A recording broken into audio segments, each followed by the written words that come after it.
Nekoč je bil grad, prelep mravljični grad, v njem je živela kraljica in mnogo mravelj. Najmanjša med delavkami je bila Marička. Vsako jutro se je s sestrami odpravila iskat hrano, toda vse, kar je našla, je bilo pretežko ali pa preveliko za njeno drobno telesce. Zato so se njene sestre norčevale in ji na vse načine nagajale. Največkrat je bila zadnja, ko se je zvečer prihajala domov s tovorom, ukrivljenim hrbtom in vračala se je v grad žalostna. Kraljica mravlja, ki ni imela lepega značaja, se je razjezila, ko je izvedela, da njena najmanjša podložnica slabo opravlja svojo nalogo. Veliko ust moramo nahraniti in vsak mora prinesti nekaj v shrambo, je besno zakričala in pri priči napodila Maričko iz gradu. Tako se je naša uboga mravljica znašla čisto sama na vrtu.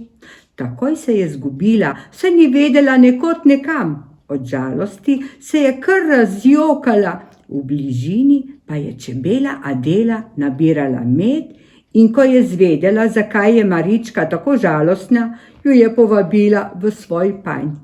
Naša kraljica bo gotovo našla kaj zate, saj je dela ne manjka pri nas. Prišli sta v panj in tam jo je sprejela velika čebela z zlato kronico, kraljica matica. Mravlje so pridne delavke, naše kuharice imajo preveč dela z vsem tem medom. Pomagala jim boš, a ne? O, hvala, veličanstvo, je rekla Marička in se priklonila, kar je najlepše znala. Kraljica jo je poslala v kuhinjo. Tam je bilo treba od jutra do večera trdo delati, vstajati pred zoro in polniti lonce z medom. Radovedna Marička je vtaknila prst v dragoceno tekočino, da bi jo poskusila. Zgodilo se je, kar se je moralo zgoditi. Prevrnila je lonec z matičnim mlečkom. Ko je kraljica izvedela za to, se je ujezila in izgnala mravljico, še vso lepljivo iz gradu. Tako se je Marička znova znašla čisto sama, pa ne za dolgo, kajti mimo je priletel Čmrlj. Ker je njegov kralj ravno iskal nevesto, je Brundek odpeljal Maričko v njegov grad, da bi videl, če je mogoče ona ta prava. Vstopila sta v mračen in umazan brlog. Komaj jo je kralj zagledal, je zaprhutal s krili in zaklical: Hočeš postati kraljica mravljica? Ne, hvala.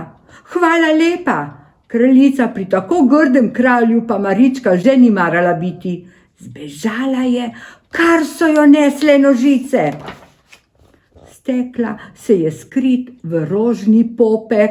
Nenadoma je zaslišala droben glasek: Tako dolg čas mi je, vedno zaprti sami vase. Ostani pri meni, mala mravljica, lepo te prosim, imela bom družbo. Marički je bilo prav in vrtnica se je razcvetela in prelepo zadišala.